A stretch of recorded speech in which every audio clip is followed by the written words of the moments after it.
Men like Luke Rockhold come once in every generation.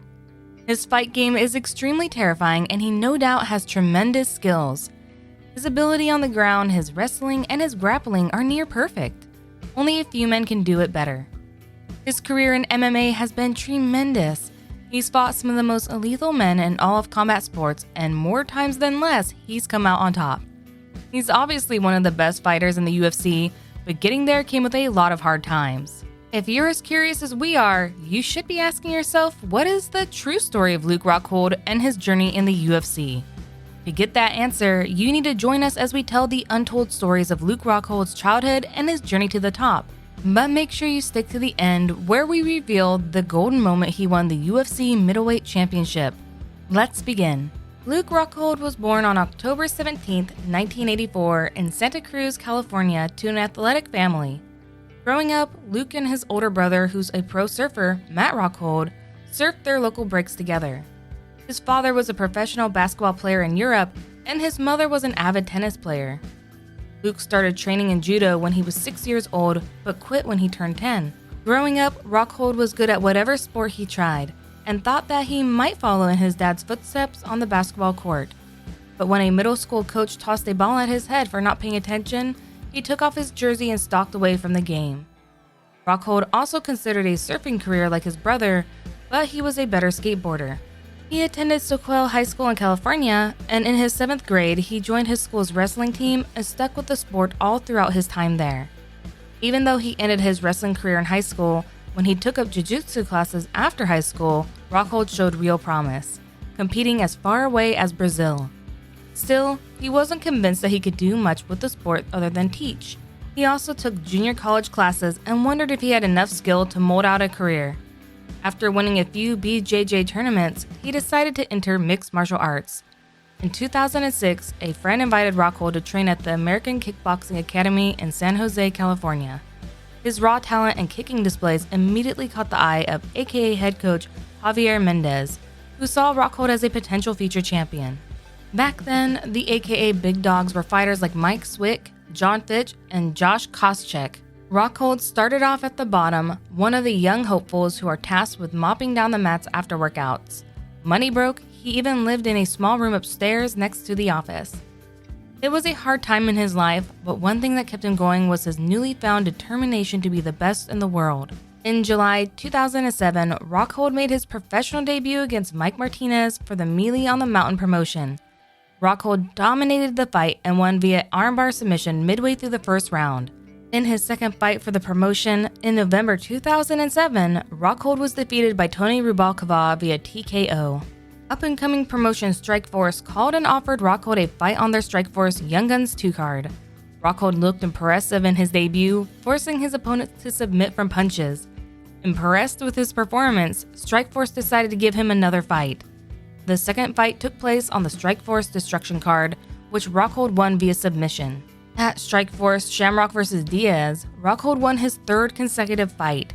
Rockhold was given a step up in competition when he fought Corey Davella at Strikeforce Challengers Villasenor vs. Cyborg. Even though he was the underdog going into the fight, he won that fight in just 30 seconds with his 3rd rear naked choke submission in a row. From there, Luke Rockhold's career experienced a tremendous change. After stacking up 2 more wins against Jesse Taylor and Paul Bradley, he was given his first shot at a world title. After more than a year-and-a-half hiatus from fighting due to injuries, Rockhold stepped into the cage to fight Strikeforce middleweight champion Ronaldo Souza on September 10, 2011. To be honest, Souza was an insane competition for Rockhold, but just like Rockhold's coach used to say, he's the hardest guy to hit in the gym and you can't knock him down. Though Rockhold couldn't finish the fight, he won it by unanimous decision, becoming the new Strikeforce middleweight champion and claiming his first world championship. Rockhold defended the title twice and was the last man to hold the belt before the UFC officially absorbed Strikeforce in 2013. A list of fighters were signed into the UFC and Luke Rockhold was one of them. He faced multi-divisional contender Vitor Belfort on May 18, 2013 in the main event at UFC on FX8. This is one of his most notable fights in the UFC because of the spectacle in which it ended. From the ceremonial weigh-ins, everyone knew this fight wasn't going to be ordinary, but what we didn't expect was a first-round total knockout. That's right, after a few sloppy mistakes from Luke Rockhold, Vitor delivered a magnificent spinning heel kick that dropped Rockhold straight to the canvas, with Belfort following up with a barrage of punches. It was his first UFC loss, but that only served as motivation as Rockhold spent the next year improving his record to 13-2 by ruthlessly dispatching Costa Philippou, Tim Boesch, and Michael Bisbing in quick succession. In those fights, Rockhold put on an absolute clinic as he molded an array of lightning-quick strikes and methodical submission holds that showed him to have one of the most complete, pain-inflicting portfolios in MMA today. In fact, it was agony just to watch the way he turned Boesch into a pretzel with a devastating first-round Kimura lock. Oh, and Michael Bisbing? That's one fight that'll go down in history for the drama it brought. Bisbing is known as one of the hardest hitters in the UFC, but Rockhold was able to catch him in a tight guillotine choke to get the victory. His next fight was against former UFC light heavyweight champion Lyoto Machida, a man who had only been finished twice in his decade-long MMA career. Luke Rockhold once again proved himself to the entire world that he was not a force to joke around with in the middleweight division. He defeated Machida via a rear naked choke in the second round, becoming the #1 contender for the UFC Middleweight Championship. He faced the then middleweight champion Chris Weidman for the UFC Middleweight Championship on December 12, 2015 at UFC 194. Before we talk about that, we've got a monthly shoutout contest for our subscribers where we give you the chance to earn a free shoutout in one of our videos. All you have to do is subscribe to our channel and comment "I subbed" in the comment section down below to enter this contest. That's right, just go subscribe and comment "I subbed" to get that free shoutout. Chris Weidman was untouchable at the time. He was on a 14-fight win streak and had defeated the greatest middleweight fighter of all time, Anderson Silva, with 3 successful title defenses. Rockhold was no doubt the underdog in that fight. He struggled to keep up with Weidman's pace in the first 2 rounds, but in the third round, he took total control. Rockhold then caught Weidman in a tight spot in the middle of the 4th round.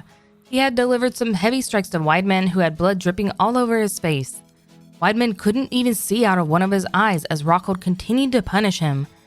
The referee had finally seen enough and decided to call it off. Luke Rockhold, for the first time in his career, became the UFC middleweight champ and the 7th middleweight champion in UFC history, joining the likes of Ronda Rousey and Frank Shamrock to have ever won both Strikeforce and UFC titles. Being a Santa Cruz native and becoming the UFC middleweight champion, his hometown Santa Cruz, California proclaimed December 18th as Luke Rockhold Day, crediting his victory and achievements.